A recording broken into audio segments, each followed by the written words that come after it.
this is so refreshing. Like, I feel like I actually got to know this person pretty well in the first couple hours that we met. And it made me kind of chuckle because I was thinking back to my prayers, like, give me something different. Like, I usually have the needy, codependent type person that makes me feel good but causes me a lot of stress. Absolute opposite.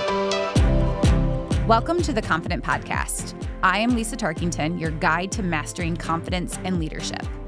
As a business and life coach, keynote speaker, and the driving force behind LEAD, I am here to help you break free from self-doubt, silence the imposter syndrome, and step into your power as the person you're meant to be. If you press play today, it's because you're ready for something bigger. Each week, I'll bring you real, raw conversations and actionable insights that will empower you to redefine your leadership, reclaim your confidence, and transform into the unstoppable force you've always known that you could be. This isn't just another podcast. It's a journey we're on together. So buckle up and let's dive into this transformation. Your next level awaits. Hey everybody, welcome back for another episode of the Confident Podcast. I'm your host, Lisa Tarkington, and I'm really excited about today's topic and today's episode because it's going to be extra special. I have talked a lot about my husband on this podcast. So you guys probably know already a lot about our relationship and who he is, but he is going to be my special guest for today. We're going to be talking about like loving ourselves before we became one, and marriage, how we worked on self-respect, how we worked on personal growth before we met. And so just to kind of set the tone for you guys, we recently just celebrated 1 year of marriage, which is pretty awesome. When we were in the state of dating and like getting married, we got married a little bit, I would say, older than some people have. I guess now it's kind of normal with generations, but I was 33, he was 36. And beforehand, we both went on our own journeys of self-discovery, self-love, and having a lot of growth. And so I think we also really learned what it truly means to respect one another, to have self-respect for yourself, and just to have love in general. So it's funny to look back at things and think about how much work I did on myself so that I could be stronger for a marriage, to be stronger to have a partner. But in the moment, you think about all of these things, but at the same time, you're just trying to find your person at the same time. So I think it's really going to be an amazing episode for you to dive into, to really think about, what do I need to do to be ready for my partner? Or maybe you're already married or in a relationship thinking about, what do I need to do now to grow more in my personal growth? So, you know, if you're single, if you're dating, if you're already in a relationship, I really hope that our story inspires you and also just helps you know that personal growth is a game changer in all aspects of your life. So let's get into it.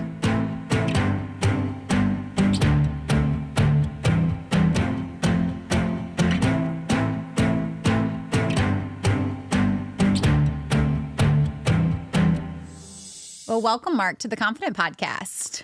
Thanks for having me. I hope I don't regret it. You won't. So, yeah, we've been, together 3 years. I've had this podcast for way more than that. So now you get to make your first appearance as my husband on this podcast. I mean, you've heard all about it. So we're going to be talking about, kind of already set the tone for everybody, but we're going to be talking about kind of our relationship, giving everybody kind of a sneak peek inside. I think I've done a pretty good job so far with the podcast of doing that. So I figured out what I would do is like kind of set the tone. I know not everybody knows how many years like I really like was praying for you and praying for a husband and like kind of doing the work on myself. So to kind of set the tone, I'm just going to share a story of 2015. So it's 2025, so 10 years ago, which is crazy to think about. I was 25 years old. I was in Haiti on a mission trip, and I had no idea why I was there. No idea. Really? And I felt like I was called to help people, you know, and I remember sitting on top of a mountaintop. We had just gotten to the top, 7 hours in a car, and I was like, why am I here? And the only thing that came to my mind, because I do a lot of reflection, is you need to start to pray for your husband. And I was like, okay, I can do that, right? Because then I assumed like if I did that, everything would happen right away for me because I just didn't have a partner in that moment. And then I went up another area within the mountain, and I was talking to this man who is Haitian, and he asked me, this random question. He looked right at me and said, Lisa, have you been praying for your husband? Wow. And I just remember in that moment being like, okay, I hear it. I need to start doing this. And so I thought, and I had this assumption, probably many people do, is, well, if I start praying for it, it's going to happen right away. Mm-hmm. And that was not the case for me. So for me, I was 25 then. I did not meet you until I was 31. So that was 6 years. 6 years of dating, trying to figure things out, continue to not lose hope. And I think one of the biggest things for me through that whole period was learning. I mean, I taught self-love, I taught confidence, but I did not have a lot of self-respect. And so I wanted to share with everybody, like, self-respect really lays on the foundation of being healthy and fulfilling relationships. When you respect yourself, you naturally attract partners who will respect and value you, creating a relationship built on trust and mutual understanding. And I think for a long time, I wasn't respecting myself, so I wasn't finding partners that were as well. And so I think that until I did that work, I wasn't ready for that. And so it's really cool to think about like that now in the moment. It kind of just sucks. Yeah. But when I say all of that, when it was 2015 for you, like, and obviously like we were in very different parts of our lives at that time. Like what comes up for you when I share that? I know we've talked about it before, the 6-year thing, but hearing you say it reminded me I almost had the exact same experience. Because in 2015 was a big year for me. I was 28. And then I didn't meet you till I was 35 or 36. 34, so it was still 6 years or something like that. And 2015, though, I was in the process of ruining my life and then piecing it all back together by getting sober and checking into a rehab facility. So I wasn't thinking about my wife at that point. I was barely thinking about my life. But I had a long-term girlfriend at that point, and when I came back from rehab, she was gone. So those things were the furthest from my mind. But I did know that I was taking the right step onto where I needed to be in the future. You know, I was like, this is really hard, but when you have nothing to lose, you might as well, you know, take a new path and try everything you can. And it was about that self-respect, self-love, which is something I've always struggled with. Even today, it's not like an automatic, I love myself all the time type thing. But it took 6 years to find the person that like actually is what I needed. And it was a struggle. Yeah. It was a long time to get there, and dating, COVID, different careers, moving, all that stuff. So well, and it's kind of crazy to think that like that's where our lives were. I was in Haiti and you were checking into rehab. Like, no, I think you're that's helping like, people. So, no, I think myself. It's fascinating though, because we were both in very different stages of our lives. And so I think people don't like think about those things. Like I was told that I had to start praying for you. And I was like, okay. Not realizing like what you were also going through at that moment. And 6 years later, how much work we both had to do on ourselves, which is kind of crazy. Yep. Just like you said, you started praying, and I finally started paying attention to God again, because when you're drinking and stuff, you think you're just too smart for all that stuff. So it's interesting. We got started on the same kind of time, totally different parts of the world, and here we are. I know, sitting on my podcast, which is crazy. So what has, I guess, like the biggest thing is, what was your perspective on love and relationships before we met? And has anything changed since then? Yeah, I mean, I always had like a relationship. Like I wasn't the person who was always dating like short term, moving on next person, but I would go in a long term one with someone, then I'd go in a long term single. And to me back then, it just seemed like another step of your adult life. You're like, you need to have a girlfriend or a boyfriend or, you know, whatever you need just to get to that next step. And it was almost like an accomplishment. I wasn't looking at it as something like I needed, or especially I wasn't looking at it from the other person's point of view, or like, what do they need from me? And now I completely flipped it. You know, I'm like, how does this person like make me better, and how do I make this person better? And not just look at the shallow, superficial things like, do we look good together? Do we have nice friends? You know, all that kind of weird stuff you think about when you're younger. But a lot's changed. And I used to go for like a certain type. And then I remember during COVID, before we met, I was like asking God, like, just give me what I need, not what I want, because I keep picking wrong. And so it's really funny that you were the next person I met after that. Yeah. And I think that one of the things that you just said was like, when you're younger, even some people that, I know people marry young too, but like, I at that point was trying to do like check the box.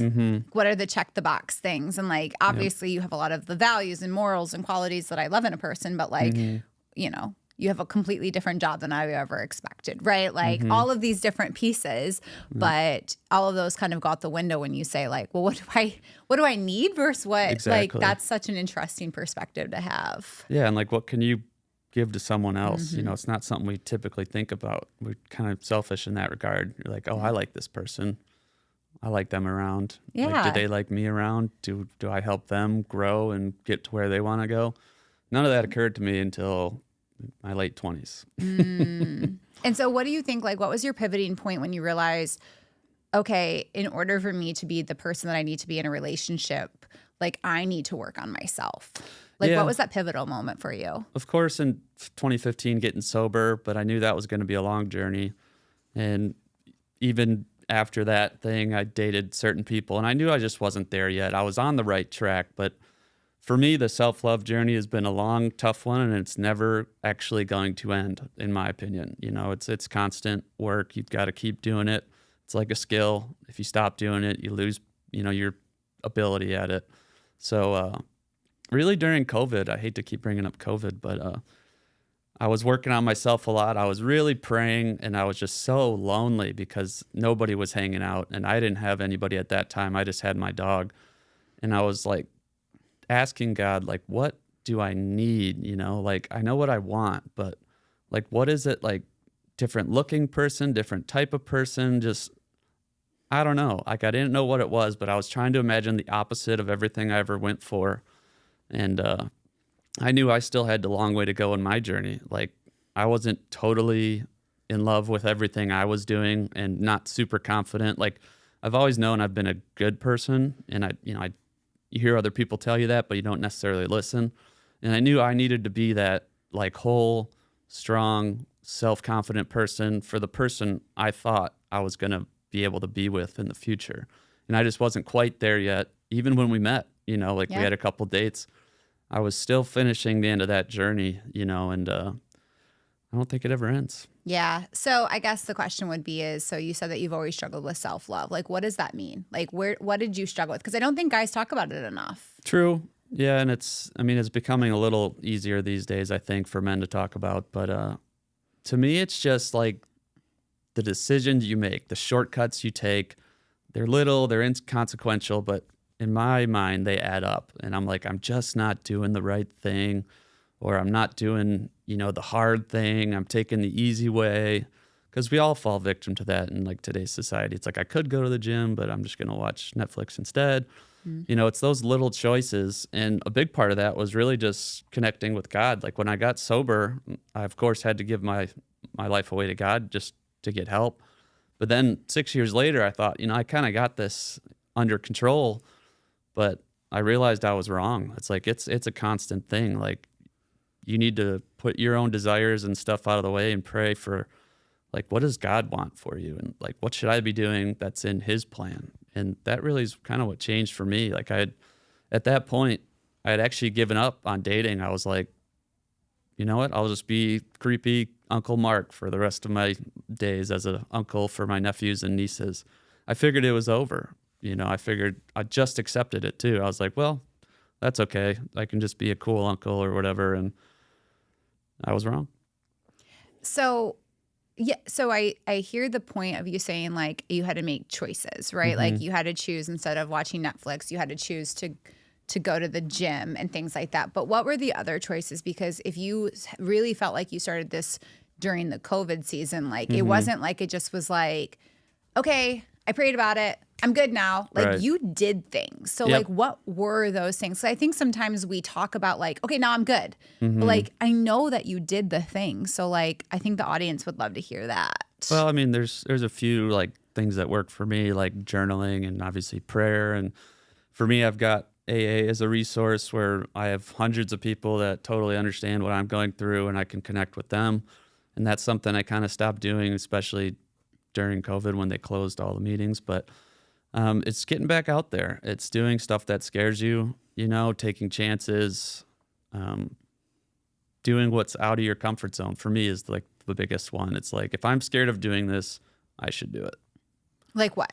Like going on a first date with someone from Midland that I didn't even know.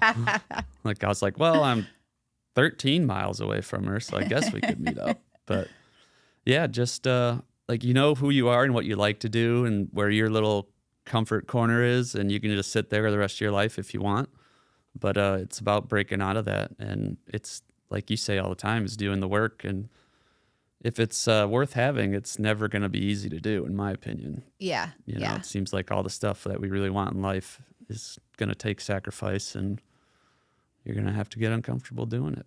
Yeah. But yeah, journaling, talking to peers, it's like you said, guys don't necessarily talk about it a lot, but I have luckily a good group of friends where I can tell them what's going on. And I'm lucky I have a great family too that always wants to know how I'm doing and wants to see the best for me. But one of the things I do is I kind of hide everything. And I'm like, I give the appearance of doing well. Like, so even when I got sober, everybody was surprised. They're like, you drink every day? I was like, oh yeah. I was like, but you seem like you got it all together, and you're never like drunk when you come around or do these things. I'm like, well, it's like a balance. Like as soon as I get home and I'm by myself, it's back to the bottle. So I'm good at hiding that sort of thing. And it was about opening up to people and like saying, hey, I need help. This is where I'm at. Like, what can I do? So once you started to like open up more, like obviously like being sober is part of that, but like so is self-love. Like there's a lot of pieces I feel like someone can hide from, like just anybody in general. Like maybe they're struggling in their career, maybe they're struggling in their relationship, maybe they're just like angry about something. So people like hold it in. Yep. But like once you started to open up to people, and I think even included in our relationship, you had to just communicate, right? What changed for you? Like then by like opening up, how did that help you? It's like a lightning experience to like let go and give that out of your soul to someone else. And like, it seems like such a big secret and you can never tell anybody. But then when you do, you immediately feel lighter. It's like, oh my God, I can't believe like finally told somebody about that. And it kind of gives you a little bit of bravery to do it again. You see like your friends and family don't run away from you and, leave you on your own. You're like, yeah, there are people who genuinely want what's good for you. And sometimes you can convince yourself of the opposite, especially when you spend a lot of time alone and you don't have these people and examples and relationships to talk to. So yeah, it's just about not keeping secrets really for me. Yeah, keeping the secrets. And I think you made another great point too. It's like when you're struggling, we all just want to like go internal and just like be like, I'll just hide in my house. Let's use that as the example. But really it's about like, no, it's about getting out of that comfort zone, taking those first steps. Because honestly, had we both stayed in our rooms and never got out, like we wouldn't be where we are right now. And so how do you feel like, let's kind of go back to the relationship piece. Like now that you're continuously having to grow, how do you balance the whole individual growth with growing as a couple? Like, how do you think that we do that very well? Well, we have a unique setup where my career goals and your career goals demand a lot of our time and finances occasionally. Obviously, I'm on my path to become to the top of my field, which I should achieve in a few years, but that leaves you all the responsibilities at home when I'm doing that. And then on your end, you want to level up as a coach and get your name out there as a speaker, and that's going to require time and money. And to me, it's not even like a choice. I'm like, let's do it because we both support each other. Like we know our relationship works and we can keep going down these paths where it's not going to cause us conflict. So it's honestly been easier than I thought when we first started dating and I knew what you did and wanted to do. I thought this is going to be a challenge. But honestly, it's been a no-brainer. It's just like, yeah, do it. Like if you think this is going to help and get us to where we want to be, I want it too. Yeah. And, luckily like I have a stable job. You're allowed to take some risks. So I think it's a nice balance, I guess. Yeah. Yeah. Even though it's different than everyone else. Yeah. And like to set the tone for everybody, like Mark's job leaves me at home, 4 weeks I guess every other month, like kind of like holding down the household while you grow in your career. Yep. But then I also feel like, from communication aspect, I remember like when we first started dating and me making big changes, and then we were like sharing finances right before we got married. And I was like, oh, I'm going to start spending this money to invest in myself. And I had to call you and like have those conversations. But it's funny. I think the first time you're nervous because you're like, I'm making a big investment to grow. And I promised myself I would never stop growing even when I'm in a relationship. But I think the difference is like, I have a partner who also is investing in themselves. Like I know that, you have a test coming up in like soon for your career. And it's actually kind of nice that like completely different careers. Yes. But very like, okay, let's do this together. And then we both still read books that are trying to help us grow. We talk about different podcasts. Like we have those conversations on top of like the goofy fun pieces of a relationship too, like our adventures and hiking and all of that. So I think it's like also that balance a little bit. And so, I guess what qualities did you like, let's dive into like the quality piece of like each other a little bit. So what were some qualities that showed up for you when we started dating, or even now that we're married, that shows like, hey, Lisa did the self-work on herself before we met? Well, my mind always goes to our first date when we met at the park, and I was dressed in my nice Lululemon clothes, and I thought, this is a first date. You want to look like, like you mean it. And then you showed up in your shorts and tennies and a tank top. And my first thought was like, this girl doesn't even care. Like she's not here. Maybe she's trying to get a free lunch out of this or something. But what I realized by the end, after talking to you for like 2 hours, is like, this person's just confident. Like they're not going to try to trick anybody. Like people kind of show up as the representative on the first few dates to kind of trick you and hook you in. Not with you. I was like, this is so refreshing. Like, I feel like I actually got to know this person pretty well in the first couple hours that we met. And it made me kind of chuckle because I was thinking back to my prayers, like, give me something different. Like, I usually have the needy, codependent type person that makes me feel good but causes me a lot of stress. Absolute opposite. Like, this person knows what they're doing. They know what they want.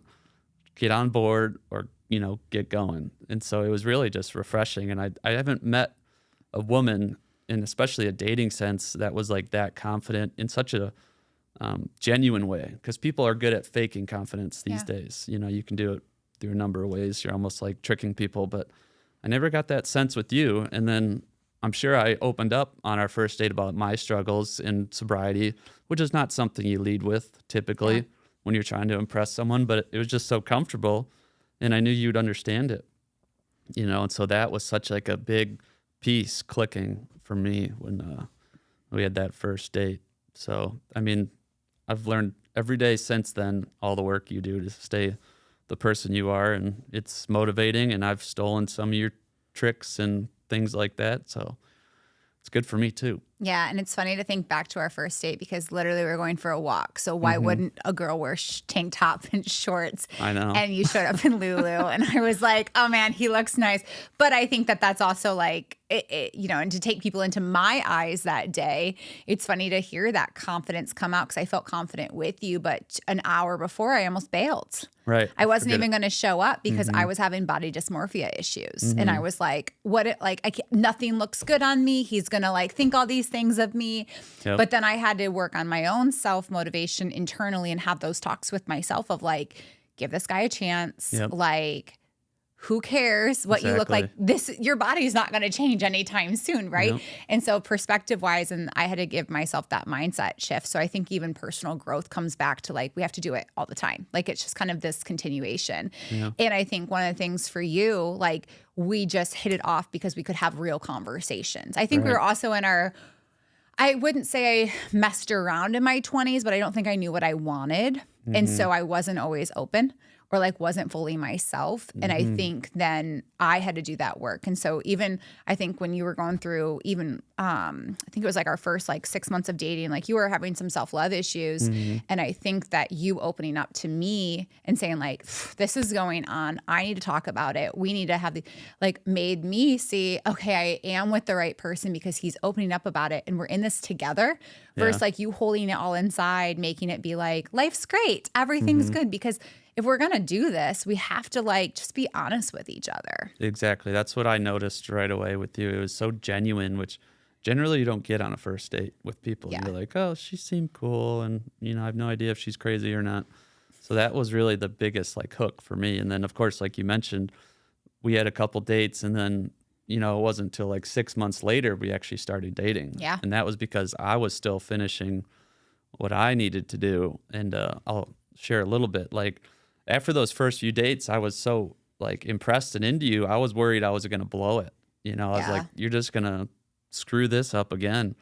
So like I withdrew, you know, until I figured out, like ended up just for me getting back on a prescription for a short term and plugging in with some of my contacts. But, you know, it was just like worth it. You're worth it. You know, hopefully you're still there. And like, this is the person you should fight for, fight yourself, fight your demons, fight your past.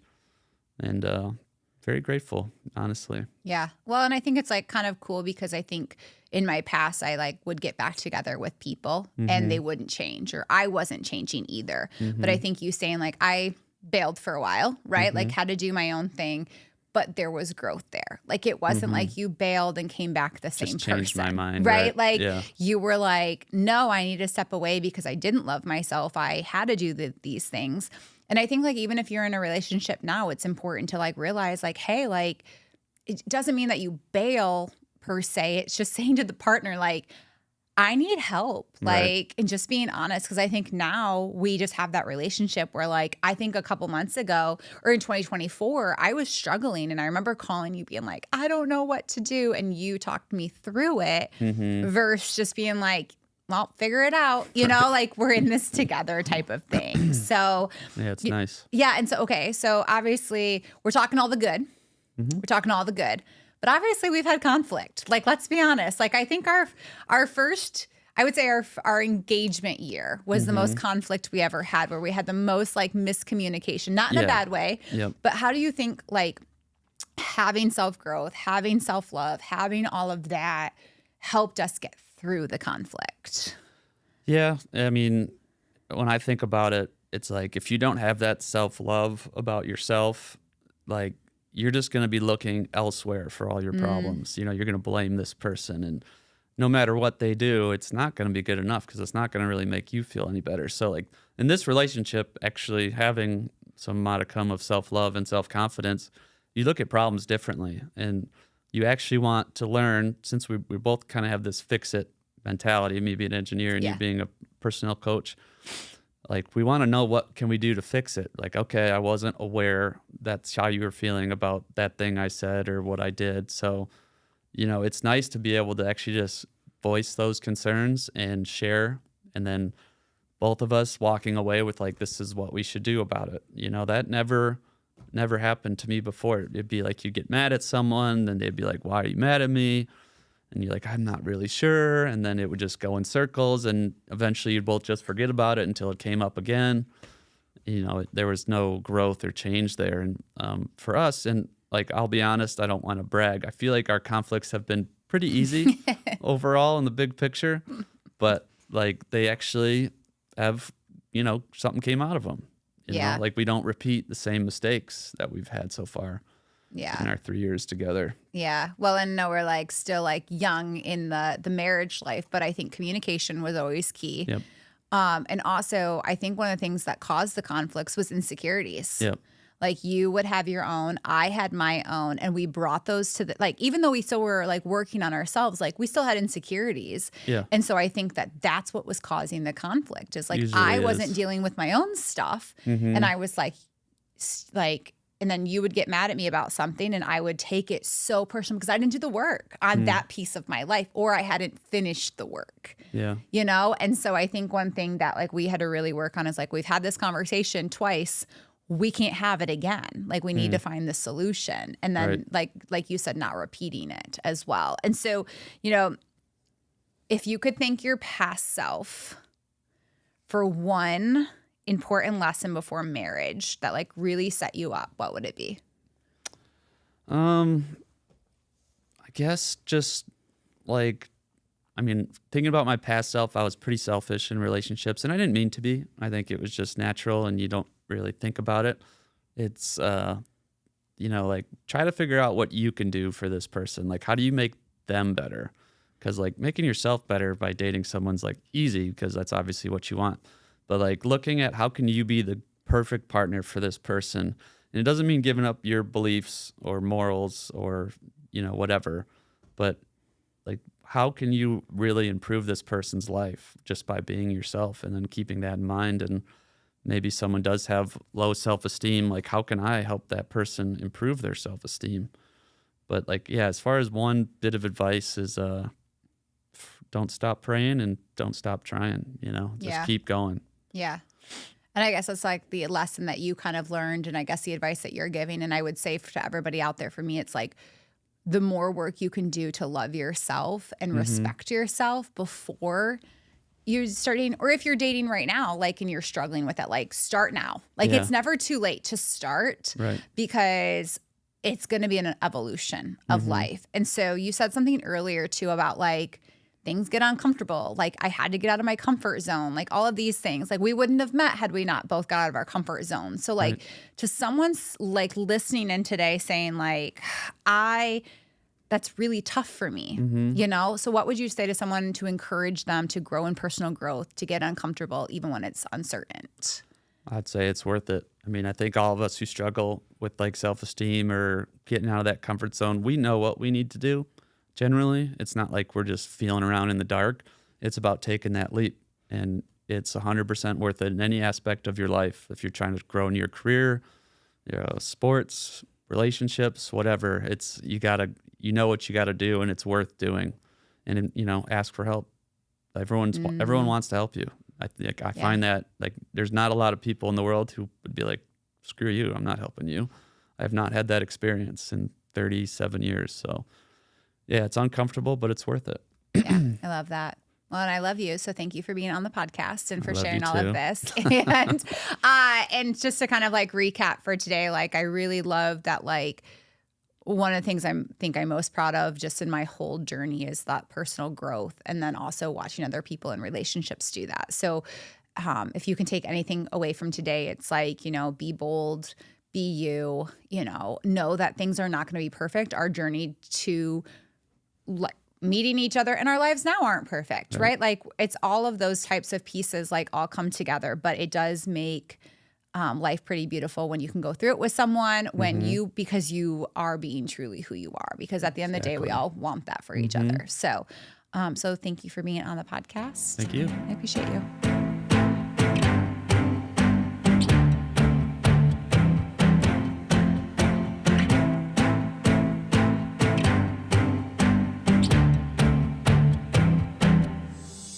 Thank you all for tuning into today's topic and just spending time with me and my husband on his first time ever being on our podcast.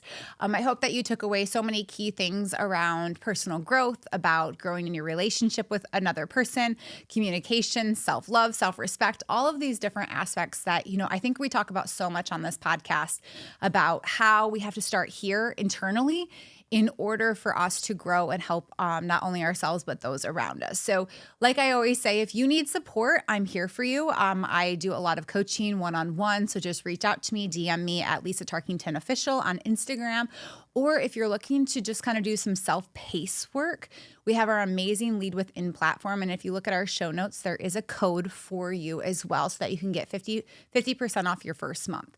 And that really helps you grow in how to overcome limiting beliefs, finding your purpose, having goals. These are all things that really relate to this episode as well, because you need to grow in all of these aspects in order to be more whole with yourself. So as I always say on every podcast, continue to spread love and kindness to everybody that you meet, including yourselves, and have a great day. Thank you for joining me on this episode of the Confident Podcast.